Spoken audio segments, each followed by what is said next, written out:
This video is going to be about how to properly balance productivity with content consumption and social media. I believe this is a alternative to dopamine detoxing. Not to say that dopamine detoxing is bad in the normal sense, as far as deleting social media and all that. However, this is a more realistic approach for someone who wants to keep social media. Also, a quick note, I approach this from a mental health aspect first. That's my first priority in basically everything I do, but especially this, because oftentimes we get into these things for the sake of trying to be worth it, but that's not a good approach. So we're going to keep the mental health in mind, but I'm going to talk more about that at the end of the video. So let's get right into number one. So number one will be to make a list of what you naturally like to consume. So is this fitness content? For me, it's something like guitar, piano, psychology, philosophy, and it's also video games and memes and reels and stuff that makes me laugh. So make a list of everything you like to consume in a typical day. Don't get too specific on the list. Don't make it too comprehensive. Don't try to be too particular on this. Just make a general list and start there. This is important because you need to identify where your brain likes to naturally go when you get on these apps. So in my case, like I kind of mentioned, I like to consume guitar material, piano, language learning, a few specific people, judo, jiu-jitsu, combat sports in general, gaming, and memes. Off the top of my head, that's kind of what I gravitate to when I'm on social media. Step two will be to separate this into categories. I have mine listed as tier 1, tier 2, and useless. But you can categorize this how you want. Or you can just follow my example for now and change the rest later. So tier 1, I would define as stuff that's readily available to help me reach a certain goal. For instance, guitar may be a leisure to someone else, but it's a big part of my life.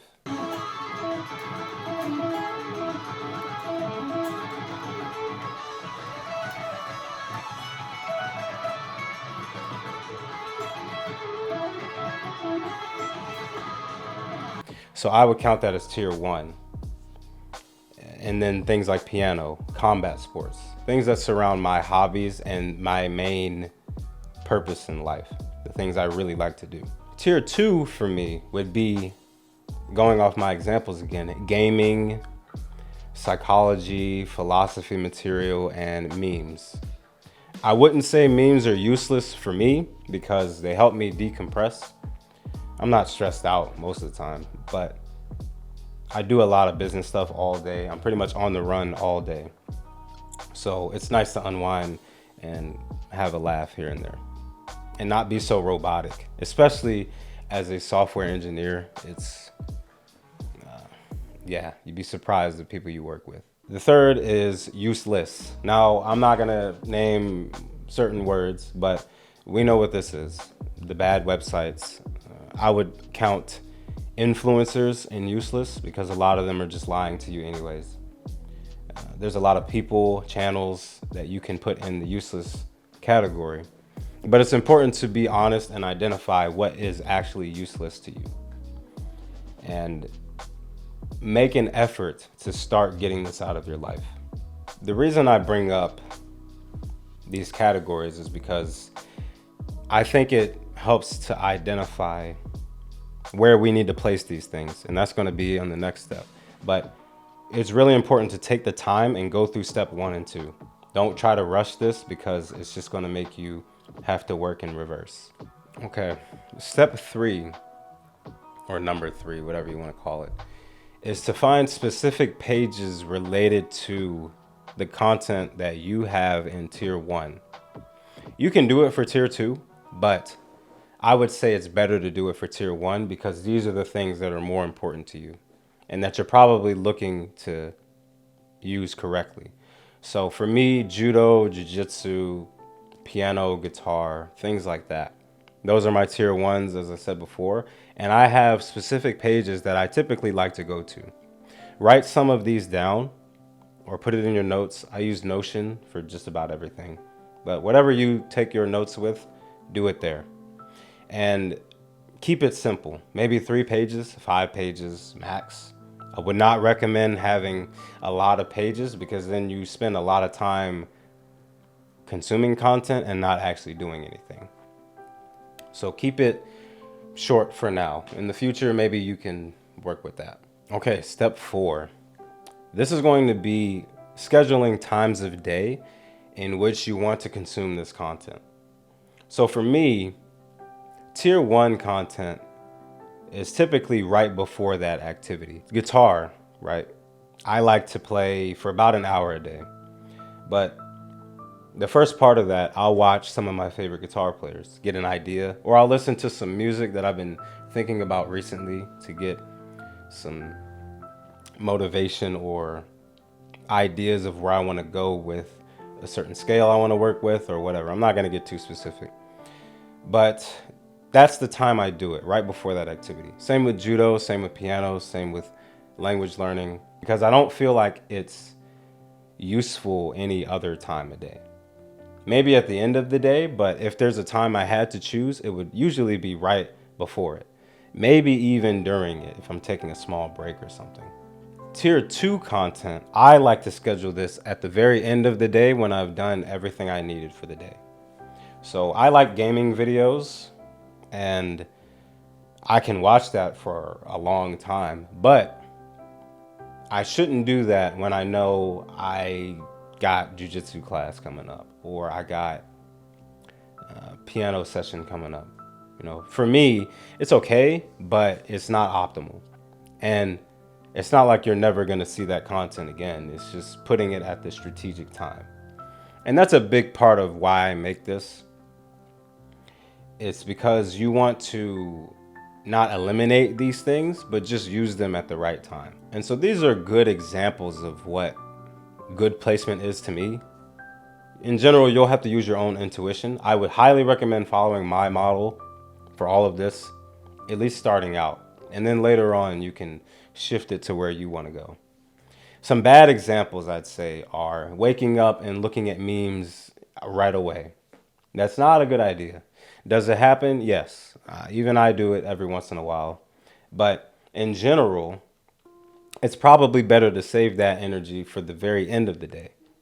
And you'll get to the same thing anyways, just in a more optimal way. Also, to go with step 4, in general, have notifications off. A lot of the times we don't even want to check social media, but we get the bing or whatever sound your phone makes, I don't know. And we just feel the need to pick up our phone and start going along. And then that turns into scrolling. Then you hit the For You page. Next thing you know, 30 minutes is gone. So turn notifications off.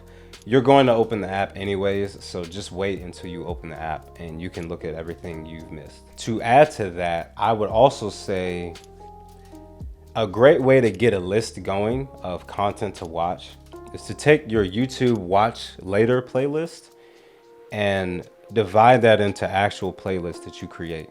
Because if you're watching this, you most likely have hundreds of videos in Watch Later that you've never touched. So something you should do is take all of those subjects you made in tier 1, make a playlist of it, maybe even more specific playlists, and then put those inside of those playlists. This way, you have something to immediately go look at. Number 5 would be to set a time limit for the content you consume. I'll say the amount of time you consume content may depend on where you are in that activity. So, for example, I've been playing guitar for a long time. I don't need to consume a lot of guitar content during my block of playing time. So my content consumption may only be 5 minutes. I may just be looking at like some sort of melodic minor scale and I just want to work with that. And that's all I do. But if you're new to guitar, then you may need 45 minutes, 50 minutes just to watch videos and get information on guitar. I would count this as good content consumption though, because in the end, it's going to inverse. But I'm going to talk about that in a second. But every activity you do is going to have a different amount of time. You just need to be aware of this time. Another example is for Japanese, I don't need to consume content. I basically just get going and maybe just do some input. But for Italian, I need to consume a little bit more content because I'm not adept at speaking it yet. I bring this up because some people see prep as useless or content as useless, but it's not. It's just initially it's going to be a lot more content consumption than it is action. But over time, those roles are going to flip. And if you started out taking a bunch of action in a lost path, it's really not going to equate to much. So if you have a good starting position and then you take action, that's naturally going to lessen over time. I say time it though, because it is easy to get caught up in the prep phase. You know, you're prepping for a year straight on something you should have started a long time ago. So time it. Maybe Monday you did an hour of content consumption in something, but the next week, Monday, you only did 30 minutes, and now 30 minutes of playing is added to that 30 minutes of content consumption instead of that hour of content consumption. And you get the point. You can just make your own ratio how you need it, but track the time. And 6, this is optional, but consider taking breaks after you do a task that you deem difficult. So for me, the only difficult thing I do in a day is combat sports, right? I love it, but it is difficult and I need a break after that. So that is a time where I'll maybe dip into the tier 2 stuff, even if I'm not done with the day. I'll look at some memes after practice, especially if it's a rough practice and I'm getting, arm barred or thrown around or something, and it's not one of the days where I'm doing the arm barring and throwing. Maybe I need a little bit of relief, watch a meme or two, relax, and then go home and do my thing. So consider taking a break after your more difficult tasks. For me, if I play guitar, I don't see it as a task. It's just really fun to me. So I can immediately go from guitar to studying Japanese without a break. I could just switch the tab on my computer and it's as simple as that. But this is going to depend on what you have labeled in your tiers, your tasks, and your productivity points. So that is it for the general guidelines of how I would use social media. However, this is probably the most important part of the video, so please take note of this. Number 1, this is going to take time and it's a skill. And like any skill, it's going to take a while to build up. So there's going to be days where you feel it and it works and you've consumed the correct content at the correct times and everything's good and you didn't surf memes all day and you only did that after dinner when you were done. But there's going to be days where you wake up and choose to just not care, or you forget, or both. You forget, remember, and then still choose to not care. You're going to have those days. The point is, don't be too hard on yourself for it. This is a skill that you need to develop over time, and rushing it is just only going to do you more harm than good. This is a skill for me too, and I've been productive for several years, right? But even there's days for me where I just don't do stuff, Generally these days, those are quite rare, but they happen. There's things I just don't get to. Maybe I don't play guitar that day, even though I kind of felt it, but I just don't. But it's cool. It is what it is. I like to say it like, I'm a software engineer, so I like to talk in updates and stuff. So I like to say you update your firmware over time. You get the 1.2, the 1.21, the 2.0, all that. But there's gonna be days where you're just at factory settings. No templates, no customizations, nothing. You're just kind of back to what you used to do. As long as those days aren't consistent, you're fine. Because this is a skill. There's gonna be days where it's just like that. So do not be too hard on yourself. Number 2, as far as this very important aspect, is do not try to compensate for days that you missed. This is a very, very important topic because this is a great way to keep your mental health in check. A lot of people don't realize that they lower their self-esteem when they miss something or don't do something correct and they try to compensate the next day. This is not a good idea. For example, say I'm supposed to study Japanese for an hour today, or I'm supposed to speak for an hour of speaking practice, but I only do 30 minutes, right? I could go to bed, feel bad about it, and then the next day say, since I missed 30 minutes, let me try to do an hour and 30 minutes today.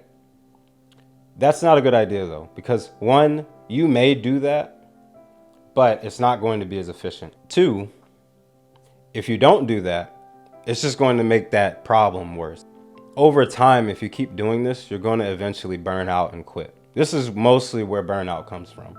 It's this unrealistic expectation of trying to compensate for days that you didn't have it. People do this with their diet a lot too.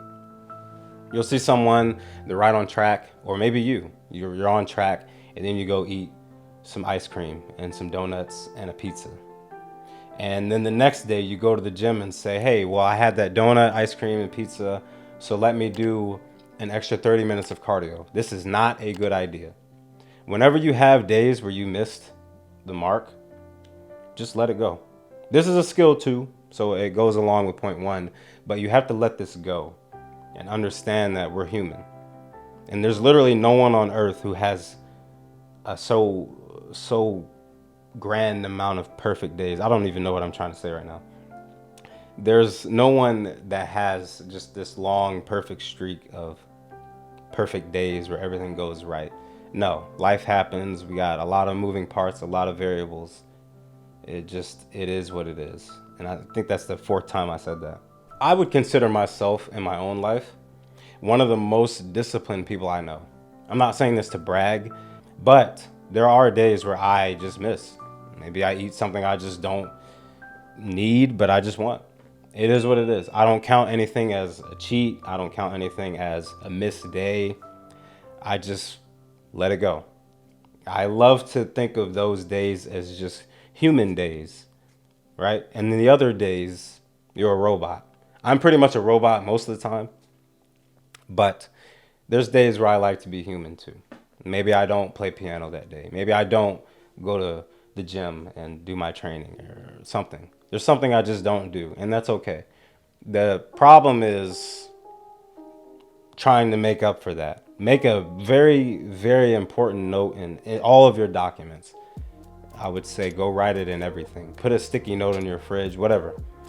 Do not overcompensate for days that you missed. And to wrap this up, I believe this is a better alternative than just completely removing social media. That is good, so I'm not against it, but I don't think it's a good long-term solution. So I think it's better to use social media for the good points of it. It's a very good tool. It really is, if you just use it correctly. And I mostly made this video for people like me who can't delete social media. I rely on it for work. I rely on it to keep in touch with the people I met when I was living in Japan for several years. I just rely on it. So I cannot really delete it without having some consequences. And so I hope this helps to correct the way you use social media and gives you an alternative to not completely remove it. Anyways, that's it. Overall, don't be too rigid as well.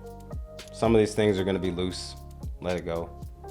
As you'll notice with most of my videos in general, I'm all about simplicity, being direct, and also not being hard on yourself.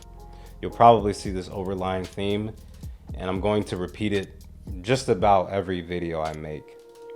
So I just really want to drive that point home. If you want to know more about me, you can reference my first video, whichever direction it's going to be at. And half of that's in Japanese, by the way, so if you're in the car or listening or something, you might want to wait. But there are subtitles that I provided myself, so feel free to watch that. If you have any questions, comments, whatever, you can leave them in the comment section and I will get back to you eventually.